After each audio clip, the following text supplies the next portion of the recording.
आज इस वीडियो में और मेरे अनुभवी इस कथन में मैं बात करती हूँ उस सवाल की जो हमारे में बुनियादी है। जब हम थोड़े से ही जागृत होने लगते हैं, हमारे में आता है कि ये संसार क्या है, परमात्मा क्या है, हम क्या हैं, हम कौन हैं, हम कहाँ से आए हैं, हमने कहाँ जाना है, हमारा पास्ट क्या था, हमारा फ्यूचर क्या होगा, हम जिस जीवन और मौत के खेल में हमारी भूमिका जो है असली वो क्या है, हम काहे के लिए पैदा हुए हैं, हमारे पैदा होने से हमको या इस संसार को या इस ब्रह्मांड को क्या मिलेगा।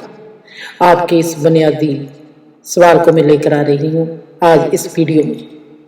ये जीवन का खेल सब उथल पुथल है, अफरा तफरी है। हम जो सोचते हैं कि हम जब बुजुर्ग होंगे तो हम सियाने होंगे, और मेरा अनुभव ये है कि हम जब बुजुर्ग होते हैं हमारी उम्र बढ़ती जाती है, हम बहुत आजू के हो जाते हैं, हमारी शरीर की उम्र बढ़ती जाती है। जैसे जैसे हमको इस जीवन की समझ आती है, जीवन का ज्ञान आता है, हमको पता लगने लगता है कि ये जीवन क्या है, हम क्या हैं, हमारे में एक चीज बहुत ही प्रगाढ़ रूप में आती है, वो है बचपना। हम बचपन में चले जाते हैं, हमारी सियान, हमारा ज्ञान, हमारी समझ जो है वो इतनी हमारे पर अटैक करती है, हमारे को इतना दबोचती है कि हम अपनी बेसमझी से, क्योंकि हम अपनी बेसमझी के गर्भ से बाहर निकलते हैं। ये जो हमारा बेसमझी से बाहर निकलना होता है, उसमें एक तो समझ होती है कि हम बेसमझी से बाहर निकल गए, पर हमारे आगे जो ब्रह्मांड का फैलाव होता है ये एक ज्ञान रूप ले चुका होता है, और वहां पर हम बचपन में होते हैं। जैसे जैसे हमारे में ज्ञान बढ़ता है, हमारे में समझ बढ़ती है, हम देखेंगे कि हम बचपन में चले जाते हैं। हमारे में एक अनजानापन, हमारे में एक अजनबीपन आता जाता है। हमारे जो बुनियादी सवाल हैं, उन बुनियादी सवालों का जवाब हमको कहीं से भी नहीं मिलता, चाहे हमने किसी से सुना है, चाहे हमने कहीं से पढ़ा है, पर जो हमारे बुनियादी सवाल है वो हमको कहीं से भी नहीं मिलती। मतलब यह है कि हमको बहुत जगहों पर परमात्मा की अस्तित्व, परमात्मा का तौर तरीका मिल जाएगा, इंसान को समाज का और संसार का तौर तरीका मिल जाएगा, नीति क्या है सब कुछ मिल जाएगा। पर जो हमारे को चाहिए कि हमने संसार के पार कब जाना, कैसे जाना है, कब जाना है, क्या करना चाहिए, उनके बुनियादी रूप हमको मिल जाएंगे। कोई कहेगा मेडिटेशन करो, कोई कहेगा ये करो, जाप करो, हवन करो, आप पाठ करो, ऐसा करो, वैसा करो, वो सब मिल जाएगा। ये सब क्रियाएं हैं जो हमारे को हमारे अस्तित्व से और दूर करती है। ये सब क्रियाएं हैं। हमने हर क्रिया से, हमने हर धारणा से, हमने हर सीमा से पार होना है। हमारे भीतर जो सीमा बनती है उसको काटना है, हमारे भीतर जो धारणा बनती है हमने उसको काटना है, हमारे भीतर जो सोच बनती है हमने उसको काटना है। उसके बिना हमने अपनी खुली आंखों से, खाली आंखों से, खुले मन से और खाली मन से इस प्रकृति को देखना है, अपने आप को देखना है। जहां पर मेरे में जो सवाल आता था कि सब कहते हैं कि हमने परमात्मा के लिए गुरु बनाना है, गुरु कौन गुरु बनाएगा, कैसे गुरु बनाएगा, हमारे को गुरु की पहचान क्या है।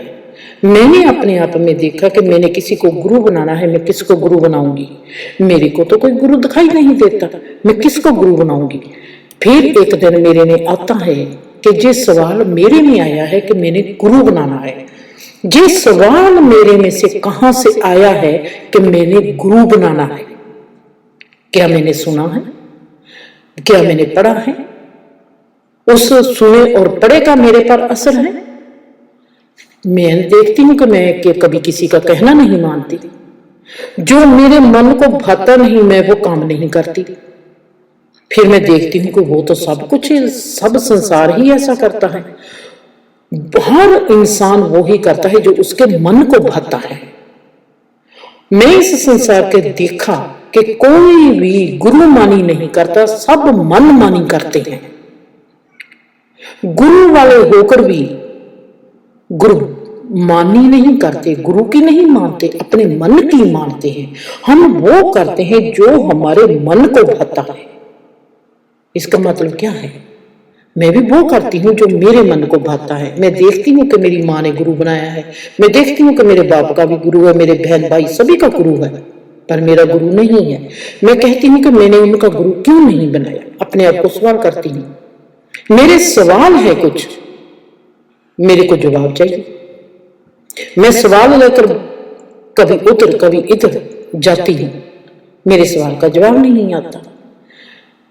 एक दिन ऐसे ही मेरे में सवाल आता है कि मेरे को गुरु की लालसा अगर पैदा हुई है, चलो मैंने सुन लिया बापू जी से, चलो मैंने पढ़ लिया, देख लिया बीबी से, चलो मैंने पढ़ लिया किसी वेद पुराण में कि गुरु का होना जरूरी है, पर मेरे को कोई गुरु दिखाई नहीं देता। तो मैंने गुरु को बनाना कैसे है, कौन मेरा गुरु बनेगा और कैसे बनेगा। ऐसे ही मैं सोचती सोचती बेड पर लेटी हुई हूं, तो अचानक मैं उठती हूँ। मेरे को ये ख्याल आता है, मेरे भीतर से जब पैदा हुआ है कि मैंने गुरु बनाना है। मैं अपने आप को सवाल करती हूँ कि मैंने गुरु बनाना क्यों है, मेरे को कोई रास्ता दिखाए। मैं कहती हूँ मेरे को जहां पर भेजा किसने है, परमात्मा ने। और मैं देखती हूँ कि जिस सृष्टि को रचने वाला कौन है, लोग कहते हैं, सब कहते हैं कि वो परमात्मा है। मैं क्यों नहीं उस परमात्मा को ही गुरु बनाऊं। और तब से परमात्मा मेरा गुरु है, मेरा आइडल है। मेरे को इंसान की पहचान नहीं है, इंसान के गुण रूप क्या होते हैं। जब मुझको किसी गुण इंसान में कोई गुण रूपता देखती है, गुणवत्ता देखती है, मैं उसका अप्रिशिएट करती हूँ, पर मैं उसको गुरु नहीं मानती, क्योंकि उसी वक्त मुझको उसमें कमजोरी दिखाई देती है। गुरु वो है, अगर मैंने ही उसकी कमजोरी देख ली तो फिर वो गुरु कैसे हुआ।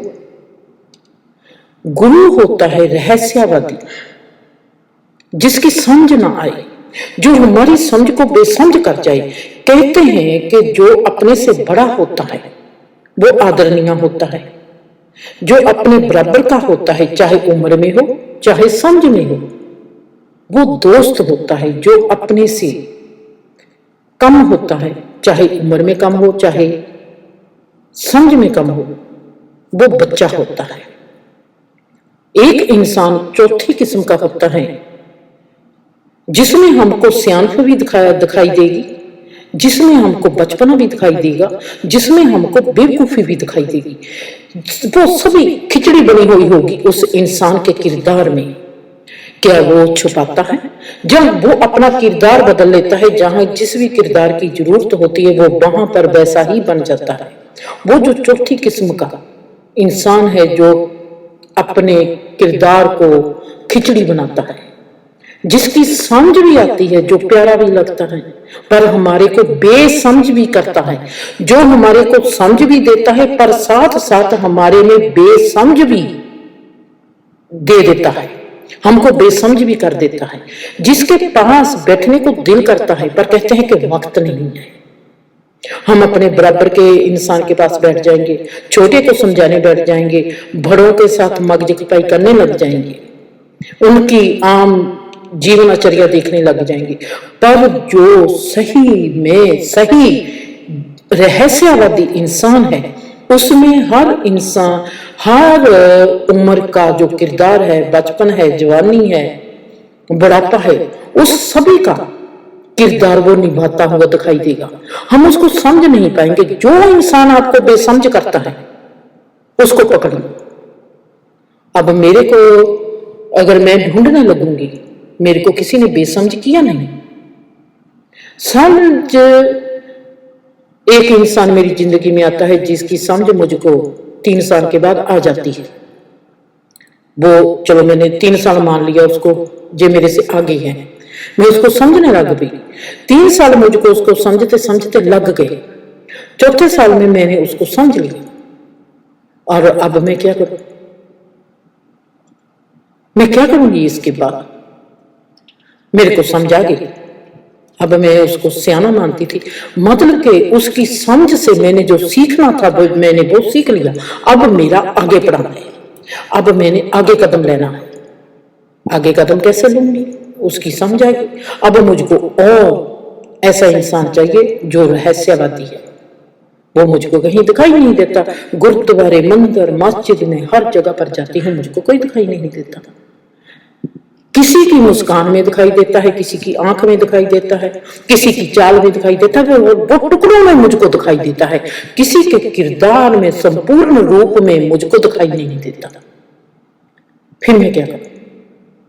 मेरे को बनाने वाले को, जिसने मुझको बनाया, जिसमें देखती हूं कि मेरे में कितना प्यार है, मैं कैसे ढूंढती फिरती हूं उसको, जिसने मुझको बनाया, उससे बड़ा मेरे लिए गुरु कौन हो सकता है? मुझको बनाने वाला ही मेरा गुरु हो सकता है, और कोई गुरु हो ही नहीं सकता। सो परमात्मा मेरा गुरु है, परमात्मा मेरा आइडल है। परमात्मा से मेरा जीवन शुरू हुआ और परमात्मा पर ही मैं अपना जीवन समाप्त करती हूँ। जहां पर मेरे में एक बुनियादी फिर सवाल आता है कि हर इंसान, अब मैं अपने चारों तरफ देखती हूँ, जो मेरा बुनियादी सवाल है, अब अपने मैं चारों तरफ घर बार में देखती हूँ कि सब कोई जप करता है, कोई तप करता है, कोई हवन करता है, कोई ध्यान करता है, और मैं क्या करती हूँ? मौज से सो जाती हूँ, मौज से उठती हूँ। परमात्मा को कहती हूँ, अगर आपका दिल करता है मुझको जुगाने के लिए तो जुगाओ, अगर आपको लगता है कि मेरा सोना ठीक है तो मुझे सोई रहने दो। मेरे में जो बेपरवाही थी, मैं इसको लापरवाही नहीं कहूंगी, मेरे में परमात्मा का, जब मैंने परमात्मा को ही गुरु धारण कर लिया, मैंने अपना सब कुछ ही उसको सौंप दिया। मेरा जागना, मेरा सोना, मेरा उठना, मेरा बैठना सब तुम्हारे पर है। तुम देखो मुझको कब जागना चाहिए, मुझको कब सोना चाहिए, मुझको क्या खाना चाहिए, मुझको क्या पीना चाहिए। मैं आपको परमात्मा कैसी लगती हूँ? अच्छी। आपको क्या मैं भारी अच्छी लगती हूँ? जब मैं पतली अच्छी लगती हूँ? जैसी आपको मैं अच्छी लगती हूँ वैसा बना। आपको लगता है कि मुझको कैसे कपड़े पहने चाहिए, आप मुझको उससे वैसे कपड़े पहना दो। मतलब कि मेरा हर कुछ मैंने परमात्मा पर समर्पित कर दिया। अब जहां पर मेरे में वो ही सवाल भी रहता है, जो लोग जब तक पूजा पाठ क्यों करते हैं, चाहे उसकी मुझको समझ आ गई, पर वहां पर मैं ग्रंथों में देखती हूँ कि एक चीज की मुझको कमी महसूस होती है। संसारी लेवल पर सब कुछ मिल जाएगा, परमात्मा की अस्तित्व मिल जाएगी, परमात्मा की महिमा मिल जाएगी, पर जो हमारे में मानसिक तल है, बौद्धिक तल है, उसमें से हम सफर कैसे करते हैं वो मुझको दिखाई नहीं देता। तो मैंने उस सफर को देखना है कि कोई भी इंसान जब संसार से परमात्मा की ओर जाता है, त्यागी बनता है, सन्यासी बनता है, वैरागी बनता है, ये तीन अवस्थाओं में उसको क्या क्या चीज का सामना करना पड़ता है, उसकी मुश्किलें, उसकी प्राप्ति, हंसी की, पॉजिटिव, नेगेटिव क्या क्या होती है। वहां पर जब मैं देखती हूँ कि कहते हैं कि ध्यान करना चाहिए, ध्यान से क्या होता है, कहते हैं चुप आएगी, साइलेंस आएगी, मौन होना चाहिए। मौन के बाद क्या होता है?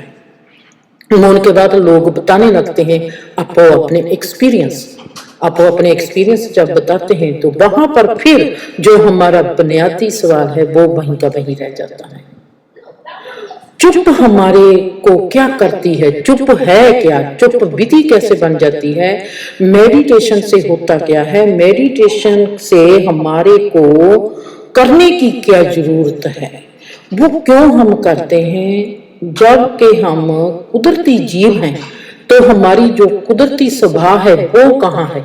अगर हमारे को हमारा कुदरती जीवपन ही हमारे को हमारा कुदरती स्वभाव में नहीं लेके जा सकता, तो जो हम अपनी प्रक्रिया या क्रिया या कर्म क्षेत्र में कर्म करते हैं वो हमारा क्या करेगा, उससे हमारे को क्या होता है। मैं जी जानती हूँ कि ध्यान करें, जब तक पूजा पाठ करें, हमारे मन को एक सेध मिलती है, मन को एक दिशा मिलती है, मन की दशा चेंज हो जाती है और उससे मन रिलैक्स होता है। अब मेरा ये सवाल है कि ध्यान से हमारे में एक शांति पैदा होती है, एक चुप पैदा होती है, वो जो शांति है वो तो हमारी रिएक्शन है, पर जो चुप है वो क्या है? और चुप में हमारे को ऐसी कौन सी चीज मिल जाती है कि चुप हमारे लिए साधन बन जाता है जिंदगी में खुश होने का, शांत होने का, आजाद होने का। ये चुप क्या है? इस चुप में हम देखते हैं कि ये चुप है क्या, चुप के साथ हमारा क्या संबंध है, चुप हमारे को क्या करती है कि हमारा जीवन बहुत ही गहरा खुशहाल होने लगता है। चलो हम देखते हैं ये चुप क्या है।